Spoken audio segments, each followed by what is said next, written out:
আসসালামু আলাইকুম, স্বাগত সবাইকে স্বপ্নবাজ বাংলার আজকের ভিডিওতে। আজকের ভিডিওর আলোচ্য বিষয় হচ্ছে যৌবনের গান। এটি কাজী নজরুল ইসলাম রচিত একটি প্রবন্ধ। যৌবনের গান বলতে বলতে কবি আসলে যৌবনকালের যে কর্ম, ইচ্ছা, বাসনা ও মানব কল্যাণের বিশেষ দিকগুলোকে তিনি বুঝিয়েছেন এবং তিনি তারুণ্যের জয়গান ও গুণগান গেয়েছেন। যৌবনকালের করণীয় দিকগুলো তুলে ধরেছেন। কবি নিজেকে তরুণ দল ও তারুণ্য শক্তির অন্তর্ভুক্ত হিসেবে দলভুক্ত করেছেন এবং তিনি এখানে যৌবন ও বার্ধক্যের পার্থক্য তুলে ধরেছেন এবং সর্বশেষ তিনি একটা অসাম্প্রদায়িক তরুণ সমাজ গঠনের প্রতি বিশেষ নজর দিয়েছেন। তো এই হচ্ছে যৌবনের গান প্রবন্ধের মূল কথা। এটির রচনার পটভূমি যেটা ছিল সেটা হচ্ছে তিনি 1932 খ্রিস্টাব্দে সিরাজগঞ্জের মুসলিম যুব সমাজের উদ্যোগে একটা সংবর্ধনা অনুষ্ঠানে যান এবং সেখানে তিনি একটা তরুণ সমাজের জন্য, যুব সমাজের জন্য একটা প্রাণোচ্ছল ভাষণ দিয়েছিলেন এবং সেই ভাষণটাকে তিনি পরবর্তী সময় যৌবনের গান রচনা নামে লিখিত আকারে প্রকাশ করেন, যেখানে শুরুতেই বলা হয়েছে, আমার বলিতে দ্বিধা নাই যে আমি আজ তাহাদেরই দলে যাহারা কর্মী নন ধ্যানী, যাহারা মানব জাতির কল্যাণ সাধন করেন সেবা দিয়া কর্ম দিয়া, তাহারা মহৎ যদি নাই হন অন্তত ক্ষুদ্র নন, ইহারা থাকেন শক্তির পেছনে রুধির ধারার মতো গোপন, ফুলের মাঝে মাটির মমতা রসের মতো অলক্ষ্যে। তো এখানে যে শব্দগুলো রয়েছে সেগুলোর অর্থ আমরা দেখি। ধ্যানী বলতে আসলে তিনি সাধনা করে যে, ধ্যান করে যে, বা কোন একটা বিষয়ে গভীর চিন্তা করে যে তাকে বুঝিয়েছেন। রুধির ধারা মানে হচ্ছে রক্ত প্রবাহ। অলক্ষ্যে শব্দের অর্থ হচ্ছে দৃষ্টির অগোচরে। তো এই অংশটার ব্যাখ্যা আমরা এখন দিচ্ছি যে এখানে কবি মূলত নিঃসংকোচে যারা সাধনা করে, কবি তাদের দলভুক্ত হয়েছেন এবং তাদের দলভুক্ত হিসেবে নিজেকে চিন্তা করেছেন এবং যারা মানব জাতির জন্য কাজ করে তাদেরকে তিনি বড় করে দেখেছেন। তবে এদের এই মহান কাজগুলো গোপন থাকে।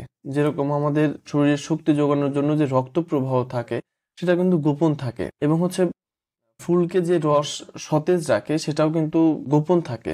তো এই যুব সমাজ, এই তরুণ যারা মানব জাতির জন্য কাজ করে, তাদের কাজটাও এরকম গোপন থাকে, সেইটা তিনি এখানে বুঝিয়েছেন। আমি কবি, বনের পাখির মতো স্বভাব আমার গান করার, কাহারও ভালো লাগিলেও গাই, ভালো না লাগিলেও গাহিয়া যাই। বায়স ভেঙে যখন বেচারা গানের পাখিকে তাড়া করে, তীক্ষ্ণ চঞ্জু দ্বারা আঘাত করে, তখন সে এক গাছ হইতে উড়িয়া আন গাছে গিয়া গান ধরে। তাহার হাসিতে গান, তাহার কান্নায় গান, সে গান করে আপন মনের আনন্দে।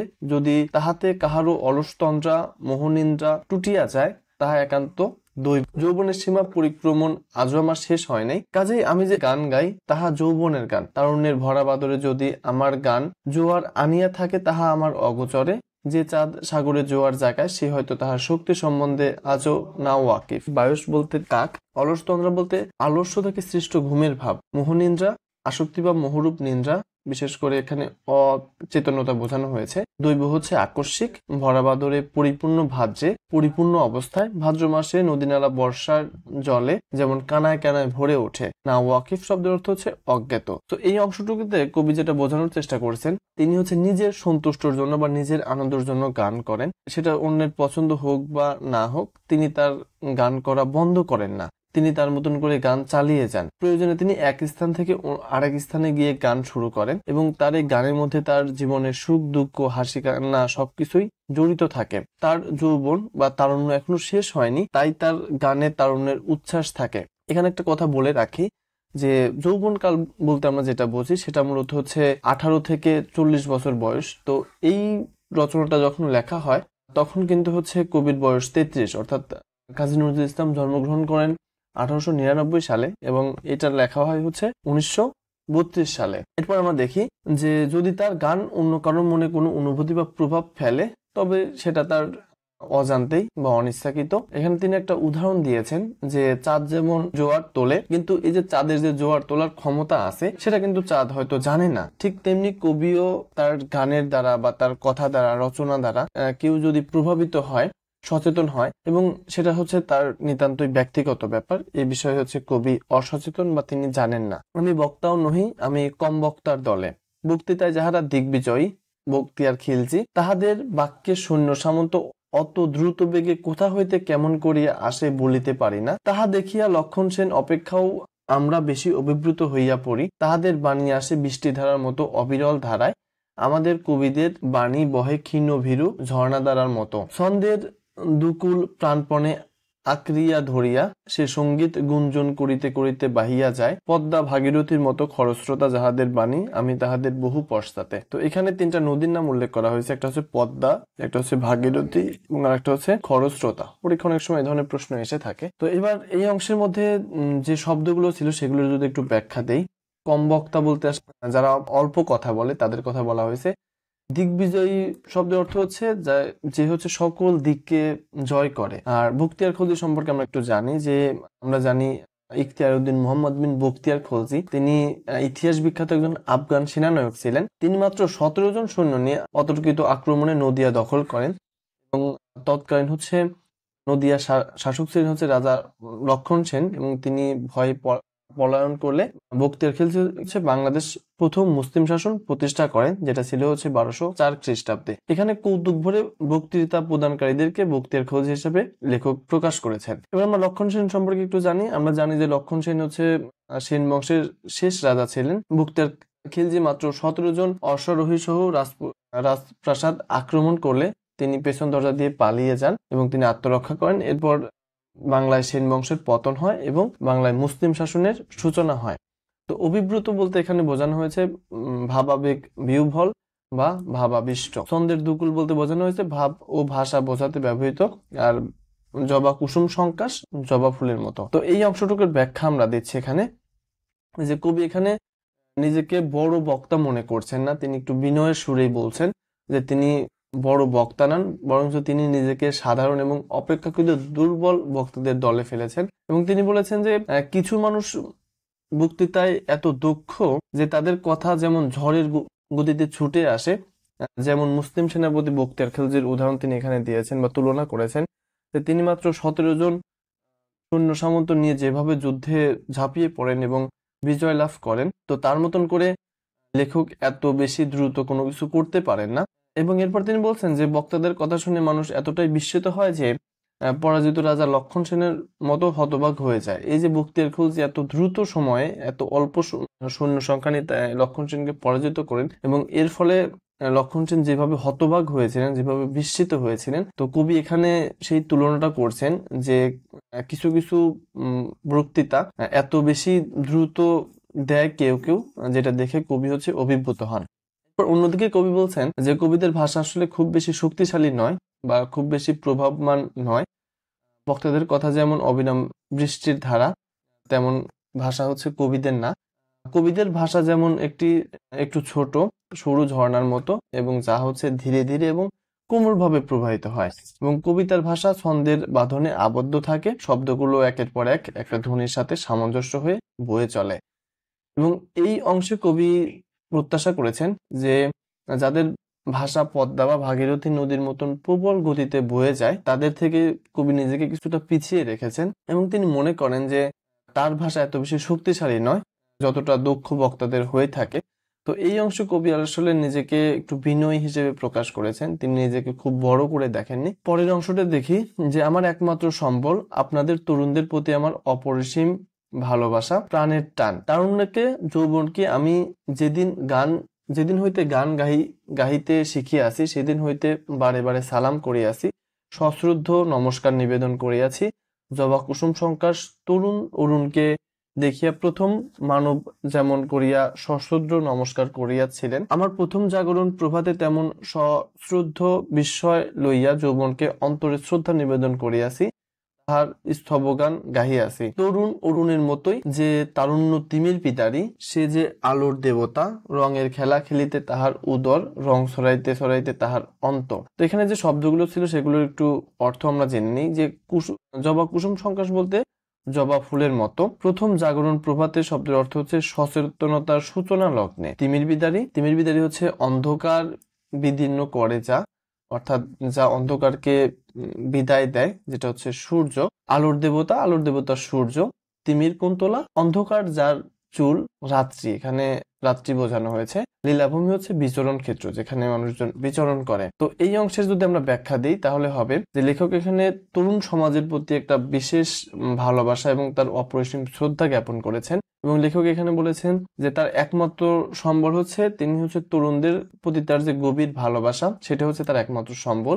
তিনি তারুণ্যকে সম্মান করেন, ভালোবাসেন এবং তিনি এটাকে অত্যন্ত গুরুত্বপূর্ণ বলে মনে করেন। এবং যেদিন থেকে তিনি গান গাইতে শিখিয়েছেন সেদিন থেকে তিনি মূলত যৌবনকে, তারুণ্যকে, যুব সমাজকে তিনি শ্রদ্ধা জানিয়ে আসছেন। তো এরপরে আমরা দেখি তিনি এখানে একটা সুন্দর একটা উপমা ব্যবহার করেছেন যে ঠিক যেমন সূর্যোদয়ের সময় প্রথম মানুষ বিস্মিত হয়ে সূর্যকে নমস্কার করেছিল, তিনিও তার জীবনের প্রথম উপলব্ধির সময় থেকেই তরুণ এবং তাদের গুণগান গেয়ে আসছেন। তো এখানে যে তুলনাটা ছিল সূর্যের সঙ্গে, যে ঠিক যেমন সূর্যের প্রথম আলো অন্ধকার ভেদ করে নতুন দিনের সূচনা করে, তেমনি তরুণরাও সমাজের অন্ধকার, কুসংস্কার, অন্যায় দূর করে আলোর দিশা হয়ে দেখায়। এরপর তরুণদের জন্ম হয়েছে আলো ছড়ানোর জন্য, নতুন কিছু তৈরি করার জন্য। যেখানে যৌবন বা তারুণ্যের শক্তি নিঃশেষ হয়ে যায়, সেখানে দুঃখ, অন্ধকারের রাজত্ব শুরু হয়। অর্থাৎ যে সমাজের তারুণ্য নিস্তেজ হয়ে যায়, সেখানে অন্ধকার নেমে আসে, উন্নতি হয় না। এরপর লেখক এখানে তরুণদের মধ্যে শক্তি, উদ্যম ও সম্ভাবনাকে শ্রদ্ধার সঙ্গে তুলে ধরেছেন। লেখক মনে করেন তারুণ্যই পৃথিবীকে পরিবর্তন করতে পারে। যেখানে তারুণ্যের শক্তি ফুরিয়ে যায়, সেখানে দুঃখ ও অন্ধকার নেমে আসে। প্রবন্ধের পরের অংশে আমরা দেখি, আমি যৌবনের পূজারী কবি বলিয়াই যদি আমায় আপনারা আপনাদের মালায় মধ্যমণি করিয়া থাকেন, তাহা হইলে আমার অভিযোগ করিবার কিছু নাই। আপনাদের মহাদান আমি সানন্দে শির নত করিয়া গ্রহণ করিলাম। আপনাদের দলপতি হইয়া নয়, আপনাদের দলভুক্ত হইয়া, সহযাত্রী হইয়া। আমাদের দলে কেহ দলপতি নাই। আজ আমরা শতদিক হইতে শত শত তরুণ মিলিয়া তারুণ্যের শতদল ফুটাইয়া তুলিয়াছি। আমরা সকলে মিলিয়া এক সিদ্ধি, এক ধ্যানের মৃণাল ধরিয়া বিকশিত হইতে চাই। এখানে যে শব্দগুলো ছিল, জীর্ণ পুঁথি চাপা পড়িয়া মানে হচ্ছে সংস্কার ও প্রথাবদ্ধতার চাপে পিষ্ট হয়ে, আর সিদ্ধি মানে হচ্ছে কোনো একটা লক্ষ্য বা উদ্দেশ্য অর্জন করার জন্য যে প্রচেষ্টা, আর ধ্যানের মৃণাল বলতে হচ্ছে ধ্যানের মাধ্যমে মনকে পদ্মফুলের মতো পবিত্র ও শান্ত করা। তো এই অংশে লেখক বোঝানোর চেষ্টা করেছেন, যদি মানুষ তাকে যৌবনের জন্য, অর্থাৎ তিনি যৌবনের পূজারী এই হিসেবে যদি গ্রহণ করেন এবং এর জন্য যদি প্রশংসা করেন, তবে এতে কবির বিশেষ কোনো আপত্তি নাই এবং তিনি এটা খুব আনন্দের সাথে গ্রহণ করবেন। এবং তিনি তরুণদের দলপতি হয়ে নয়, অর্থাৎ তিনি নেতা হয়ে নয়, বরং তাদেরই একজন হয়ে থাকতে চেয়েছেন। তিনি নেতৃত্ব দেওয়ার জন্য আসেননি, বরং তরুণদের দলে যুক্ত হয়ে তাদের সহযাত্রী হয়ে পথ চলতে চেয়েছেন। তাদের দলে কোনো নেতা নাই, এখানে সবাই সমান, সবাই মিলেই কাজ করছে।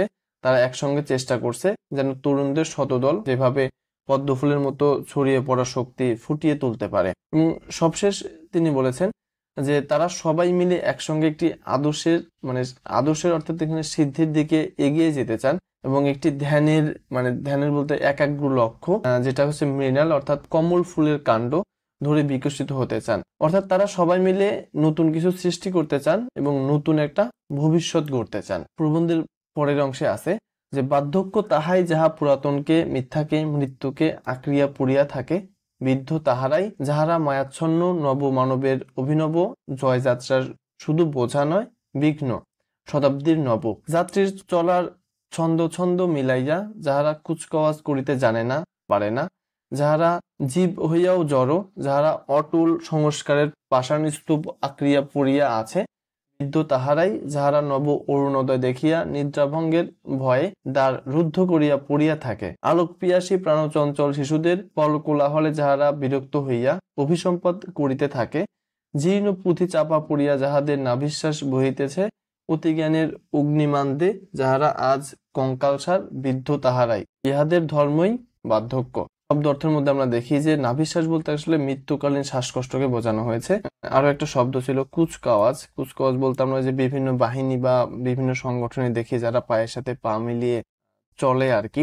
বিঘ্ন মানে হচ্ছে বাধাপ্রাপ্ত, এটা আমরা সবাই জানি। জীর্ণ পুঁথিচাপা বলতে জরাজীর্ণ অবস্থাকে বোঝানো হয়েছে। আর অতিজ্ঞানের অগ্নিমান্দে এখানে মূলত বদহজমকে বোঝানো হয়েছে। আর অভিসম্পাদ বলতে অভিশাপ দেওয়াকে বোঝানো হয়েছে, যে আসলে অমঙ্গল কামনা করে কথা শোনায়, সেটাকে বোঝানো হয়েছে। আর পাষাণ স্তূপ বলতে পাষাণের স্তূপ বোঝানো হয়েছে। তো ব্যাখ্যায় আমরা দেখি যে কবি এখানে বার্ধক্য ও বৃদ্ধত্বের প্রকৃত অর্থ ব্যাখ্যা করেছেন এবং নতুনত্বের পথে বাধা সৃষ্টি করা মানসিকতাকে তিনি নিন্দা করেছেন। এবং লেখক বলেছেন যে বার্ধক্য মানে শুধু বয়স বেশি হওয়া নয়।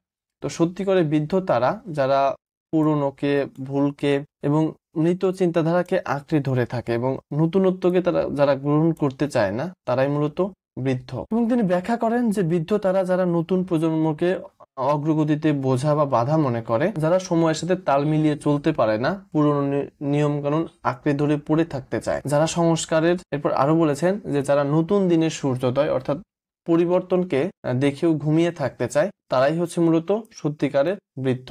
যারা শিশুদের আনন্দ ও চাঞ্চল্যকে সহ্য করতে পারে না, যারা পুরনো বইয়ের মধ্যে হারিয়ে গিয়ে দমবদ্ধ হয়ে পড়ে থাকে এবং যাদের জ্ঞান ও সময়ের সাথে হারিয়ে গেছে, তারাই মূলত প্রকৃত বার্ধক্যগ্রস্ত। এবং সর্বশেষ তিনি বলেছেন যে বার্ধক্য শুধুমাত্র একটা শারীরিক বয়স নয়, বরং পুরনো চিন্তায় আটকে থাকা এবং নতুনকে গ্রহণ করতে না পারার মানসিকতাই মূলত প্রকৃত বার্ধক্য। তো প্রবন্ধের পরবর্তী অংশে আমরা দেখি যে বার্ধক্যকে সবসময় বয়সের ফ্রেমে বাঁধা যায় না। বহু যুবককে দেখিয়াছি যাহাদের যৌবনের ঊর্ধ্বের নিচে বার্ধক্যের কঙ্কাল মূর্তি, আনার বহু বৃদ্ধকে দেখিয়াছি যাহাদের বার্ধক্যের জীর্ণা বরণের তলে মেঘলুপ্ত সূর্যের মতো প্রদীপ্ত যৌবন। তরুণ নামের জয়মুকুট শুধু তাহারই, যাহার শক্তি অপরিণাম, গতিবেগ ঝঞ্ঝার ন্যায়, তেজ নির্মেঘ আশার মধ্যাহ্নের মার্তব্য প্রায়, বিপুল যাহার আশা, ক্লান্তিহীন যাহার উৎসাহ, বিরাট যাহার ঐদার্য, অফুরন্ত যাহার প্রাণ, অটল যাহার সাধনা, মৃত্যু যাহার মুঠিতলে।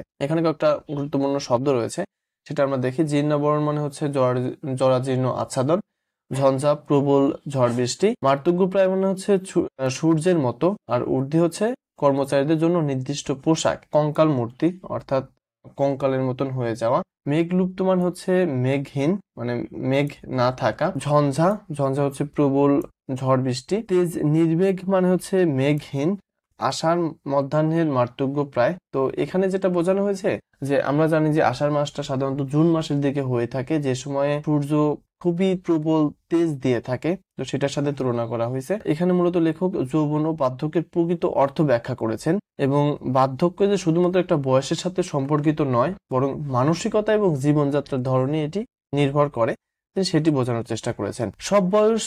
সব বয়স্কের মানুষই হচ্ছে বৃদ্ধ নন এবং সব তরুণী সত্যিকারের যুবক নন। অনেক তরুণ আছেন যাদের মনে শক্তি নেই, উদ্যম নেই, যারা হতাশ ও নিস্তেজ এবং তাদের হচ্ছে মস্তিষ্ক যেন এক কঙ্কালের মতো শুষ্ক ও প্রাণহীন, তারাই মূলত প্রকৃত বৃদ্ধ। অনেক বয়স্ক মানুষ আছেন যাদের চিন্তা, উদ্যম ও কাজের শক্তি এখনো তরুণদের মতো এবং তাদের হচ্ছে বার্ধক্যের শরীরের নিচে সূর্যের মতো উজ্জ্বল যৌবন লুকিয়ে আছে। এরপর লেখক সত্যিকারের তরুণদের কিছু গুণাবলী ব্যাখ্যা করেছেন, যেমন তিনি বলেছেন যার শক্তি অপরিমিত, যার দেহ ও মন অদম্য শক্তিতে ভরা, অর্থাৎ যিনি তরুণ হবেন তার এই গুণগুলো থাকবে। যার গতি ঝড়ের মতো, যে থেমে থাকে না, সামনে এগিয়ে চলে, যার তেজ সূর্যের মতো প্রখর, আর যার আত্মবিশ্বাস ও চিন্তার দীপ্তি অসাধারণ, যার আশা বিশাল, যে বড় কিছু স্বপ্ন দেখে এবং তা অর্জনের জন্য কঠোর পরিশ্রম করতে প্রস্তুত থাকে, যার উৎসাহ ক্লান্তিহীন, যে কোনো কষ্টেও আশা হারায় না, যার উদারতা বিশাল, যে ছোটখাটো স্বার্থের বাইরে গিয়ে বৃহত্তর কল্যাণের কথা ভাবে,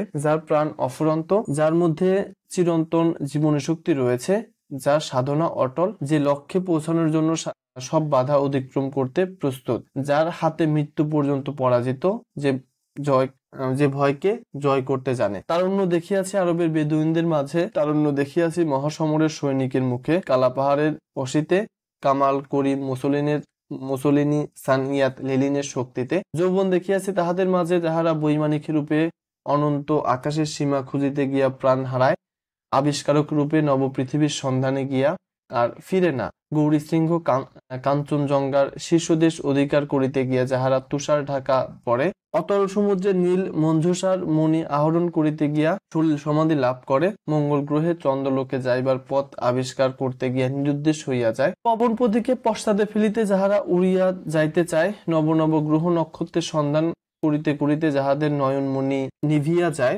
যৌবন দেখিয়াছে সেই দুরন্তদের মাঝে, যৌবনের মাতৃরূপ দেখিয়াছি সব বহন করিয়া যখন যায়, সে যায় শ্মশান ঘাটে, গোরস্থানে অনাহারে থাকিয়া যখন সে অন্ন পরিবেশন করে দুর্ভিক্ষ বন্যা পীড়িতদের মুখে, বন্ধুহীন রোগীর শয্যা পাশে যখন সে রাত্রির পর রাত্রি জাগিয়া পরিচর্যা করে, যখন সে পথে পথে গান গাহিয়া ভিখারি সক্রিয় দুর্দশাগ্রস্তদের জন্য ভিক্ষা করে, যখন দুর্বলের পাশে বল হইয়া দাঁড়ায়, হতাশের বুকে আশা জাগায়, ইহাই যৌবন, ইহাই ধর্ম যাহাদের, তারাই তরুণ। তো এখানে কবি মূলত বেশ কয়েকটা উদাহরণ দিয়েছেন যাদের মধ্যে কবি তারুণ্য দেখেছেন সেই উদাহরণগুলো কবি এখানে দিয়েছেন। বেশ কয়েকজন ব্যক্তির কথা উল্লেখ করেছেন, বেশ কয়েকটি অসাধ্য সাধনের কথা উল্লেখ করেছেন। তো আমরা সেগুলো একটু এক নজরে দেখি। তো বেদুইন আমরা জানি, বেদুইন হচ্ছে আরবের যাযাবর জাতি, এবং কালাপাহাড় মূলত একজন ব্যক্তি যিনি হচ্ছে ব্রাহ্মণ ধর্ম থেকে মুসলমান ধর্মে ধর্মান্তরিত হয়েছিলেন, এবং তিনি একজন মুসলিম যোদ্ধা ছিলেন। সুলেমান ও দাউদ কোরআনের সেনাপতি ছিলেন ওরফে রাজু। ইসলাম ধর্ম গ্রহণের পর প্রচন্ড হিন্দু বিদ্বেষী হন এবং হচ্ছে 1568 খ্রিস্টাব্দে পুরী আক্রমণ করে বহু মন্দির ও দেবদেবীর মূর্তি ধ্বংস করেন। ইতিহাসে তিনি বিকট, ভয়ঙ্কর ও ভয়ঙ্কর ধ্বংসের প্রতীক হয়ে আছেন। তো এবার হচ্ছে আমরা কামাল সম্পর্কে একটু জানি। কামাল মূলত এখানে মোস্তফা কামাল আতাতুর্ক পাশার কথা বলা হয়েছে, যিনি হচ্ছে 1881 থেকে 1938 পর্যন্ত ছিলেন। আধুনিক তুরস্কের জনক বলা হচ্ছে তাকে, এবং তুরস্ক প্রজাতন্ত্রের প্রথম রাষ্ট্রপতি ছিলেন হচ্ছে এই মোস্তফা কামাল আতাতুর্ক, যা তার পরিচালনা ও নেতৃত্বে তুরস্ক আসন্ন পতনের হাত থেকে রক্ষা পায় এবং সত্যিকার উন্নতির পথে অগ্রসর হয়। ধর্ম, সমাজ, শিক্ষা সব ক্ষেত্রে তিনি আমূল বৈপ্লবিক সংস্কার সাধন করেন। স্বাধীন অর্থনৈতিক বিকাশ, নিরপেক্ষ পররাষ্ট্রনীতি ইত্যাদির মাধ্যমে তিনি আধুনিক তুরস্কের ভিত্তি স্থাপন করেন। দেশবাসী কৃতজ্ঞতার নিদর্শন হিসেবে তাকে আতাতুর্ক বা তুরস্কের জনক উপাধিতে ভূষিত করেন। তো এই হচ্ছে কামাল আতাতুর্ক।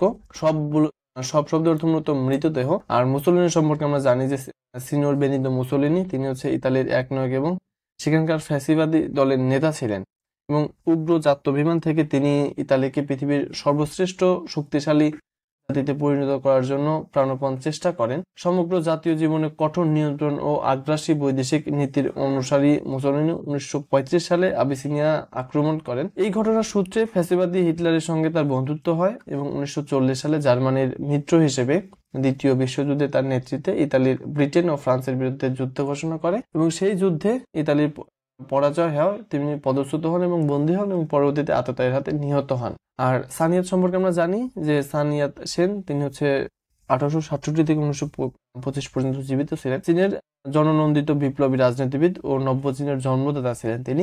19 শতকের শেষ দিকে এবং 20 শতকের গোড়ায় চীনের মাঞ্চু সম্রাটদের শাসন, শোষণ, নির্যাতনের বিরুদ্ধে বেশ কিছু বিপ্লবী আন্দোলন করেন তিনি। সানিয়াত সেন এগুলোর সঙ্গে যুক্ত ছিলেন, এবং 1912 সালের বিপ্লবে মাঞ্চু সাম্রাজ্যের পতন হলে তিনি নানকিং প্রজাতন্ত্রের রাষ্ট্রপতি নির্বাচিত হন। দ্বিতীয় বিপ্লব ব্যর্থ হয়, তাকে নির্বাসনে যেতে হয়। পরে দেশে প্রত্যাবর্তন করে তিনি বিভক্ত চীনের দক্ষিণ চীন প্রজাতন্ত্রের রাষ্ট্রপতি হন। সাম্যবাদ ও বিপ্লবে সুগভীর আস্থা, চীনের জাতীয় কর্মসূচি প্রণয়ন, মাঞ্চুরা রাজতন্ত্রের বিরোধিতা এবং সংস্কার নীতির জন্য চীনের ইতিহাসে তার নাম অবিস্মরণীয় হয়ে থাকবে। লেনিন সম্পর্কে আমরা জানি যে ভ্লাদিমির ইলিচ উইলিয়ানোভ, তিনি হচ্ছে 1870 থেকে 1924 পর্যন্ত জীবিত ছিলেন, যিনি হচ্ছে বিভিন্ন বিপ্লবিক কাজে জড়িত থাকে। তিনি লেনিন ছদ্মনাম গ্রহণ করেন, এবং তিনি হচ্ছে রুশ বিপ্লবের সংগঠক, পরিকল্পক ও নেতা ছিলেন। তার নেতৃত্বে 1917 সালে রুশ বিপ্লবের সাফল্য, যাদের রাজতন্ত্রের পতন ঘটে এবং বিভিন্ন প্রথম সমাজতান্ত্রিক রাষ্ট্রের জন্ম হয়।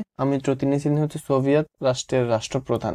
বাকি অংশ তোমরা দেখে নিতে পারবো এখান থেকে। আর যৌবনের মাতৃরূপ হচ্ছে যৌবনের কোমল সেবাপরায়ণ দিক। মহাসমর মানে হচ্ছে মহাযুদ্ধের কথা বলা হচ্ছে। অসিতে মানে হচ্ছে অস্ত্রতে বা তরবারিতে। আর এরপর আমরা দেখি বৈমানিক রূমে মানে হচ্ছে মানে বিমান আর কি, হ্যাঁ, বিমান রূপে। এবার তুষার ঢাকা বলতে তুষারে ঢাকা পড়া। পবন প্রতীকে মানে হচ্ছে বাতাসের নেতা যিনি। পশ্চাতে মানে হচ্ছে পেছনে ফেলে। এই অংশে আসলে কবি তরুণ বা তারুণ্যের প্রকৃত পরিচয় এবং গুণাবলী ব্যাখ্যা করেছেন। তিনি দেখিয়েছেন যে তরুণ মানে শুধুমাত্র বয়সে তরুণ হওয়া নয়, বরং মনোবল, সাহস এবং ত্যাগ ও আত্মনিবেদনই হচ্ছে কি একজন তরুণ হতে পারে।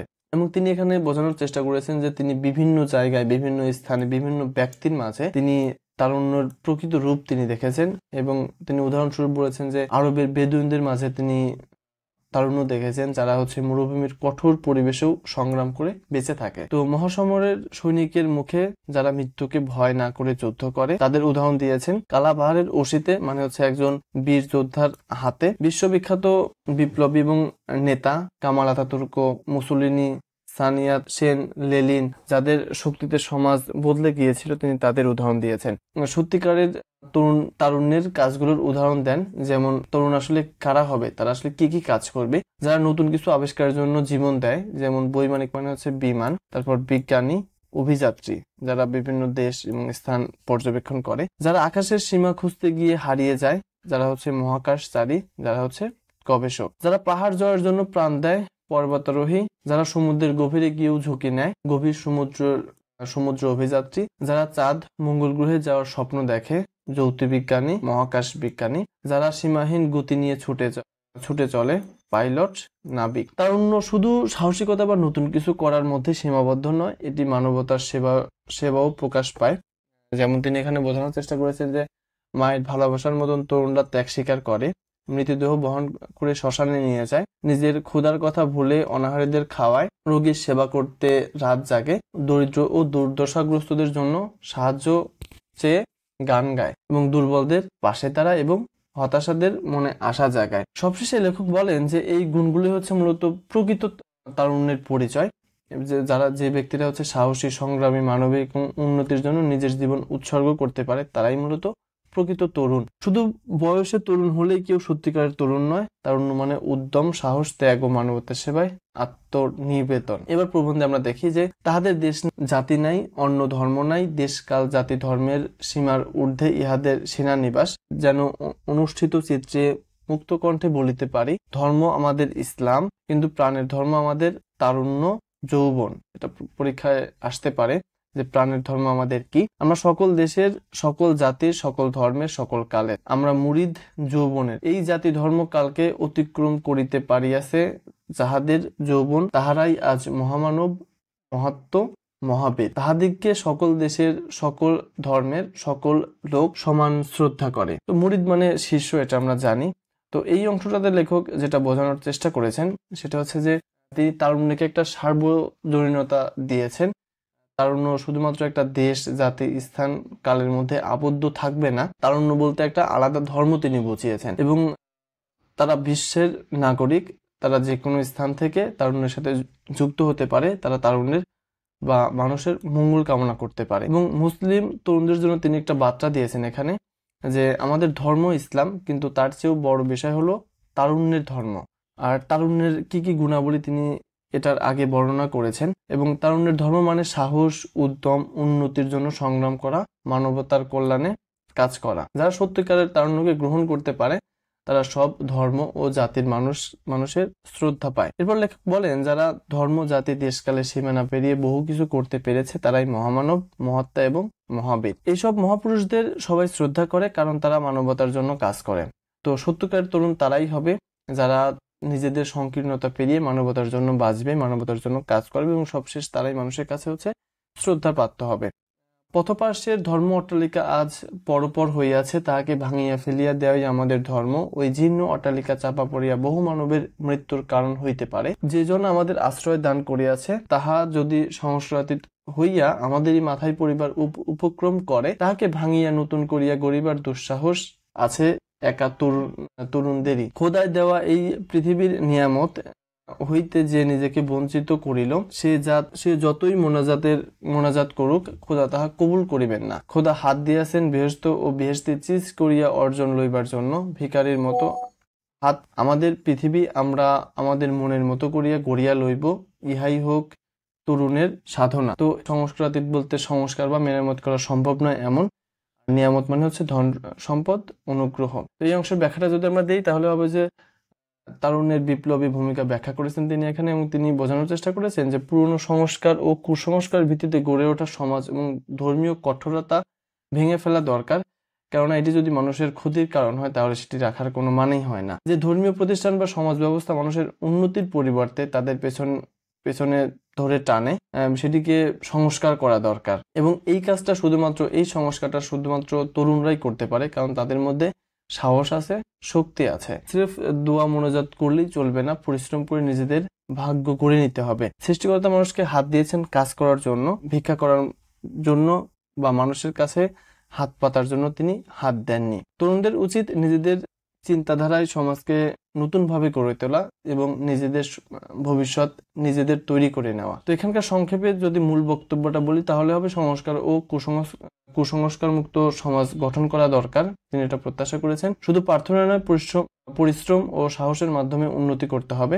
তরুণদের দায়িত্ব পুরনো ভুল ধ্বংস এবং নতুন কিছু গড়ে তোলা। নিজের ভবিষ্যৎ নিজেই গড়তে হবে এবং অন্যের দয়া বা ভাগ্যের উপর ভরসা করলে চলবে না। তো যৌবনের গান প্রবন্ধ পড়ে আমরা যে বিষয়গুলো আসলে বুঝতে পারলাম, কবি কাজী নজরুল ইসলাম তিনি হচ্ছে তরুণদের উদ্দেশ্যে যে ভাষণটা দেন, তরুণদের কি কি কাজ করা উচিত, তরুণদের কেমন হওয়া উচিত, তরুণদের কর্ম কি হবে, দায়িত্ব কি হবে, তারা কিভাবে কাজ করবে, তাদের মধ্যে কি কি গুণাবলী থাকা উচিত, এবং তিনি হচ্ছে বার্ধক্য এবং তরুণ দুইয়ের মধ্যে একটু পার্থক্য গড়েছেন। তো সব মিলিয়ে এই ছিল আমাদের আজকের আলোচনা। সবাই ভালো থাকবেন, আবার দেখা হবে অন্য একটি ভিডিওতে, এবং অবশ্যই চ্যানেলটিকে সাবস্ক্রাইব করে পাশে থাকবেন। ধন্যবাদ।